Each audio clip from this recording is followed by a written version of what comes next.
Hello friends, আমরা আজকে একসঙ্গে হয়েছি কোনো ব্লগ ভিডিও করার জন্য নয়।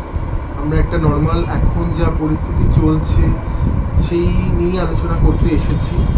তো তোমরা সবাই নিশ্চয়ই, আমরা সবাই জানি এখন কলকাতার বুকে, কলকাতা বলে নয় বা ওয়েস্ট বেঙ্গল বা ইন্ডিয়া বলে নয়, এখন ইন্ডিয়ার বাইরেও সেটা চলছে। তোমরা আশা করি বুঝতেই পারছো আমরা কি নিয়ে কথা বলতে চলেছি। তো সেই হিসেবে আমরা যে আলোচনাটা করতে বসেছি একদম মানে কোনো একটা নর্মাল আলোচনা, যেটা সবাই যার ভালো লাগবে সে আমাদের সায় দেবে, যার ভালো লাগবে সেটা তাদের। তো এখন যেটা নিয়ে আলোচনা হচ্ছে, তো মানে সবার মুখে মুখে যে আলোচনাটা হচ্ছে সেটা হচ্ছে মেয়েদের নিরাপত্তা এখন নেই। মানে মেয়েরা এখন নিরাপদ নয়। মানে মেয়ে শুধু বলবো না, মেয়ে, মা, বোন, দিদি, এরা সবাই তো একটা মানে প্রত্যেকেই মানে মেয়ে হচ্ছে মানে মায়ের সমতুল্য প্রত্যেকেই। তো সেখানে তাদের নিরাপত্তা নেই, এটা ভেবেই অবাক লাগছে। না আমরা এখন কোন জমানা বা কোন যুগে বাস করছি যে এখনো পর্যন্ত 2024-এ এসেও মেয়েদের কোনো নিরাপত্তা নেই।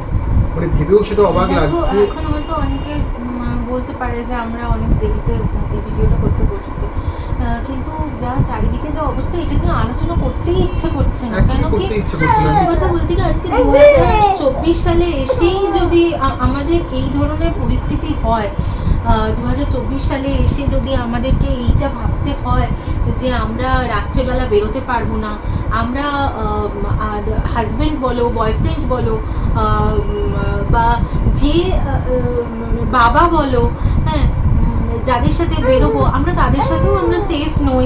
হ্যাঁ, তো সেই ক্ষেত্রে দাঁড়িয়ে আমরা কত নিচু পরিস্থিতিতে পড়ে রয়েছি সেটা ভাবলে তো সত্যি গায়ে কাঁটা দেয়।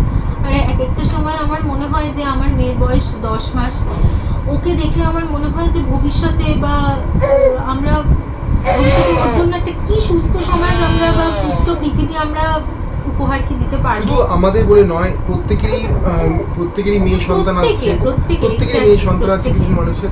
তো তাদের প্রত্যেকেরই সচেতন হওয়া উচিত যে আমাদের মানে ফিউচারে আমাদের সন্তানকে আমরা কিরকম মানে গাইডলাইন দেবো, যে কিভাবে মানে কি পরিবেশে চাকরি করতে পাঠাবো, এবার কি পড়াশোনা সেখানে পাঠাবো। দেখো শুধুমাত্র আমাদের ওয়েস্ট বেঙ্গল বলে নয়, সারা পৃথিবীর যে কোনো জায়গায়, আমরা ভারতবর্ষের যে কোনো জায়গায়। আমি কয়েকদিন আগে আমি মহারাষ্ট্রেরও একটা ঘটনা শুনলাম। আমি কোনো এক্সপ্লেন করতেই চাইছি না, মুখেই আনতে চাইছি না, কারণ ব্যাপারটা খুব কষ্টকর। সেরকম একটা ঘটনা শুনলাম যেটা খুবই বেদনাদায়ক, মানে এতটাই বেদনাদায়ক যেটা বলার মতো নয়। দেখো এই সমস্ত ঘটনাগুলো তো সব জায়গায় ছড়িয়ে যাচ্ছে। কেন হবে আজকের দিনে দাঁড়িয়ে, আজকে আমরা যেরকম পরিস্থিতিতে আমরা রয়েছি, আমাদের তো কোনো রকম নিরাপত্তাই নেই। অ্যাকচুয়ালি আরেকটা কথাও আমি বলছি, মেয়েরা যে শুধু রাস্তায় বা কর্মক্ষেত্রে বলো, স্কুল বলো, কলেজ বলো, যেখানে বলো, মেয়েরা কিন্তু ডোমেস্টিক ভায়োলেন্স বা ডোমেস্টিক রেপেরও কিন্তু শিকার হয়, কিন্তু সব জিনিসটা কিন্তু আমাদের ফোকাসে আসে না, বা আমরা কিন্তু সব জিনিসটা জানতেও পারি না। হ্যাঁ, রাস্তাঘাট কেন, আজকে উনি একজন ডাক্তার ছিলেন, আজকে উনি নিরাপদ নন নিজের কর্মক্ষেত্রে। আমি ডাক্তার যদি নিরাপদ না হয়, আমরা সাধারণ মানুষরা কিভাবে নিরাপদ হবো? তো মানে এখন আমরা মানে আগে বা এখনো এই জিনিসটা নিয়ে আলোচনা হয় যে কোনো মেয়ে যদি রাত্রি 10টার পর বাড়ি থেকে বেরোয়, রাস্তা বেরোয়, তো এখন বেরোচ্ছিস এত রাত করে, বা কেউ বাড়ি মানে অফিস থেকে বাড়ি ফিরছে রাত্রি করে, হতেই পারে কোনো কাজকর্মে কাজের চাপ প্রেশার থাকতেই পারে। তো রাত্রি 9টা বেজে গেলে ফোন আসতে থাকে যে কোথায় তুই, এত লেট কেন হচ্ছে।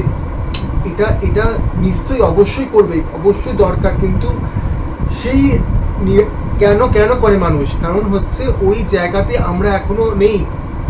আমাদের দেশ, আমাদের সমাজ এখন নিরাপদ নয়। একজন ডাক্তারই সে বাঁচলো না, মানে এটা নিয়ে আলোচনাই করতে। আর আরেকটা বিষয় যেটা আমাদের খুব খারাপ লাগে, দেখো আমরাও ছোটোখাটো ইউটিউবার, আমরা এখনো সেই বড় জগতে পা রাখতে পারিনি এখনো পর্যন্ত, জানি না কবে হবে, তবে ধীরে ধীরে আশা করছি হবে, যদি তোমাদের সাপোর্ট থাকে। তো আমি আলোচনা করছিলাম, ওর ছবি দিয়ে, মানে আমি মেয়েটির কথা বলছি, ডক্টরের কথা বলছি, ওনার ছবি দিয়ে, তারপরে ব্যাকগ্রাউন্ডে আবার গান বসিয়ে, হ্যাঁ, কি করে এই ভিডিওগুলোকে ছাড়ছে, না, আর লাখ সবথেকে লাখ বড় ভিউজ হচ্ছে হচ্ছে, মানে এটা যে- এটা ভীষণ বাজে। যে মারা গেছে তারও তো মা বাবা আছে, হ্যাঁ, তার নিশ্চয়ই তার একটা ফ্যামিলি হ্যাঁ, আছে। তার একটা মাত্র সন্তান, তো তার কাছে কতটা বেদনাদায়ক যে তাকে নিয়ে এইসব গান বাজনা বা কোনো ভিডিও, মানে প্রচুর, মানে আমি আজকেই বলছিলাম ওকে যে একজন আছে, মানে একজন নয়, প্রচুর হচ্ছে এগুলি, প্রচুর, মানে প্রত্যেক, মানে বেশিরভাগ ইউটিউবাররা এটাকে বিজনেস করে ফেলেছে। একদম, মানে মানে এত তার খারাপ লাগছে। না, ইউটিউব চ্যানেল ইউটিউবার খুললে, বলছি না আমি, ইউটিউব চ্যানেল খুললে, ফেসবুকে শুধু চ্যানেল না আছে। ঠিক আছে, ইউটিউব চ্যানেল খুললে মানে লাখো লাখো মানে হাজারে হাজারে তার ভিডিওস, আর তার ভিউজ কি লাখ লাখ, 10 লাখ, 20 লাখ, এটা একটা বিজনেস না। আমরা আমরা এটা মানে বিচার চাই। আমাদের যে জিনিসটা হচ্ছে, যে জিনিসটা সমাজে যেটা হচ্ছে, যে মেয়েদের মেয়েদের নিরাপত্তা নেই, যে সেটা নিয়ে আমরা বিচার চাইছি সমাজের কাছে। দেখো, কিন্তু সেটা নিয়ে এই নয় যে সেটাকে স্ক্যান্ডেল করে দিয়ে সেটাকে নিয়ে আমরা একটা এরকম ভিডিও তৈরি করব, সেটাকে প্রচুর ভিউজ তৈরি করব আর লাখ লাখ ইনকাম করবো, এটাকে বিজনেস নয়। আরেকটা বিষয় হচ্ছে, দেখো, বিচারটা এমন হওয়া উচিত, শাস্তিটা এমনই হওয়া উচিত যাতে সেকেন্ড টাইম এই ধরনের নিকৃষ্ট মানের কাজ করতে গেলে 10 বার চিন্তা করে, যাতে সেকেন্ড টাইম এই ধরনের ঘটনাগুলো না ঘটে, একেবারেই নির্মূল হয়ে যাক, একেবারেই। কারণ সত্যি কথা, টিভি খুললেই অন্যান্য খবর, মানে এখন তো খবর শুনতেই ভালো লাগে না, সিরিয়াসলি বলছি। এই আরজি করের এই কাণ্ড ঘটার আগে অবধিও, মানে শুধু এই ঘটনা কেন, যে কোনো ধরনের খুন, এই মানে এই যে খবর ঘটনাটা যেটা শুনতেই ভালো লাগে। হচ্ছে, এটা তো আমরা টিভি খুললে, টিভি টেলিকাস্টে আমরা সমস্ত কিছু নিউজ দেখলেই আমরা জানতে পারছি যে কি ঘটনা ঘটছে একটার পর একটা, স্টেপ বাই স্টেপ। তো সেটাকে নিয়ে, সেটাই খবর নিউজ থেকে তুলে এনে সেটা একটা ইউটিউব ভিডিও করে চ্যানেলে দেওয়া, এটা একদমই ঠিক নয়। আজকে সব থেকে বড় কথা, অন্ততপক্ষে যারা এই জিনিসগুলোকে করছেন, অ্যাটলিস্ট পরিবারের কথাটা চিন্তা করুন। তার বাবা মা কতটা কষ্টে, সারা জীবনের মতো একটা কষ্ট পেয়ে গেলেন, যতদিন বাঁচবেন ততদিন ভুলতে পারবেন না যে ওনারা কতটা কষ্ট পেয়ে গেলেন। প্লিজ এই ধরনের জিনিসগুলোকে করবেন না। এই তার ছবি দিয়ে, তার নাম প্রকাশ করে, তার বিভিন্ন ধরনের, তার যে জীবনসঙ্গী হতো তাকে নিয়ে তুলে, এই জিনিসগুলো ঠিক নয়, থাক না একবারে। তো আমাদের মেন বিষয়টা কি, আমরা বিচার চাই, আমাদের তো আর কিছু চাই না। কি দরকার এগুলো করে, এইটুকুনি একটা বিজনেস করে আপনারা অন্য কিছু ক্রিয়েট করুন না, নিজেরা নিজেদের মতো করে একটা কিছু বানান, নিজেরা নিজেদের মতো করে সেটাকে প্রকাশ করুন। এইসব নিয়ে এগুলো তো করার কোনো রকম দরকার নেই। এগুলো কি মজা পান আপনারা? সত্যি কথা, মানে এগুলো, মানে আমার দেখে তো অন্তত আমি তো মানে এমন জিনিসটা হয়েছে এন্টারটেইনমেন্টের জায়গায় চলে গেছে। সব থেকে বড় ব্যাপার হচ্ছে, এতদিন হয়ে গেল, প্রায় 15 দিন তো হয়েই গেছে বলতে গেলে, তো 18 দিন হয়ে গেল, এখনো পর্যন্ত তার কোনো বিচার নেই। স্টিল না, এখনো পর্যন্ত তার কোনো বিচার নেই। মানে সত্যি এটা ভাবা যায় না, এটা মানে কখনো আমরা চিন্তাই করতে পারি না যে এরকম একটা মানুষ মারা গেল, সে ডক্টর, তার সঙ্গে এরকম অত্যাচার হয়েছে, তো তার কোনো বিচার হলো না এখনো পর্যন্ত। আমরা কোন সমাজে বাস করছি?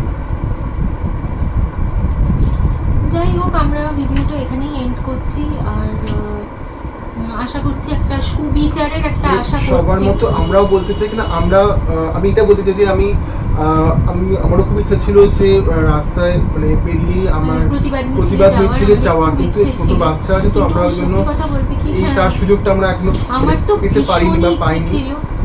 কারণ আমরা, মানে আমার ভাবতেই খারাপ লাগে যে সবার কাছে এটাই আবেদন, কিন্তু আমি পারলাম না, কেন কি আমার মেয়েটা খুবই ছোট, ও ঘুমিয়ে পড়েছিল, ও যদি ঘুম থেকে উঠে আমাকে না দেখতো তাহলে খুব কান্নাকাটি করতো, আর সেই জন্য তো যাই হোক, সুবিচার ঠাকুরকে বলি, ভগবানই ভরসা। যাই হোক, আমাদের কাছে সাধারণ মানুষের মতো, আমি অ্যাজ একটা হাউসওয়াইফ আমি বলছি, ভগবানই ভরসা। ঠাকুরের কাছে, জগন্নাথের কাছে আমি সবসময় প্রার্থনা করি যে যিনি চলে গেছেন তিনি তো আর ফিরে আসবেন না, কিন্তু ওপর থেকে হয়তো কোথাও অন্তত দেখতে তো পাবে যে সে সুবিচারটা পেল। যিনি চলে গেছেন, কিন্তু যারা রয়ে গেছেন তারা তো সুবিচারটা পাবে। আমরা না, একটা সে চলে জাস্টিস গেছে চাই, বলে নয়, আমরা তার একটা বিচার চাই। অবশ্যই সে সে যে চলে গেছে সেও মানুষ, যে আছে তারাও মানুষ, কিন্তু নিশ্চয়ই। কিন্তু তার তো একটা বিচার হবে যে কেন এরকম নৃশংসভাবে তাকে হত্যা করা হলো। ঠিক আছে, আমরা তো সবার কাছে এটাই আবেদন আমরা যে মানে আর আর্জি করছি যে এটা একটা প্লিজ একটা বিচার হোক, আর যেন এটা একটা প্রপার একটা সুবিচার হোক, সুবিচার চাই আমরা, আর কিচ্ছু না। আর কিছু না, যাতে আমাদেরও মনে হয় যে এই বিচারটা হলে যাতে আমাদেরও মনে হয়, মনে একটা জাস্ট শান্তি আসে। রোজই সকালবেলা ঘুম থেকে উঠে ভাবছি যে আজকে হয়তো একটা সুবিচার পাবো, আজকে হয়তো আমরা সুবিচার পাবো। ঠিক আছে, দেখা যাক, আমাদের ধৈর্য আছে, আমরাও অপেক্ষা করছি সুবিচারের আশা। তো আমরা আজকে ভিডিওটা এন্ড করছি। তোমরা তোমাদের মতামত আমার কমেন্ট সেকশনের মাধ্যমে জানাবে, অবশ্যই জানাবে, এবং আমরা ওয়েট করব তোমাদের মতামতের জন্য। আর ঠিক আছে, ভালো থেকো, সুস্থ থেকো, সাবধানে থেকো।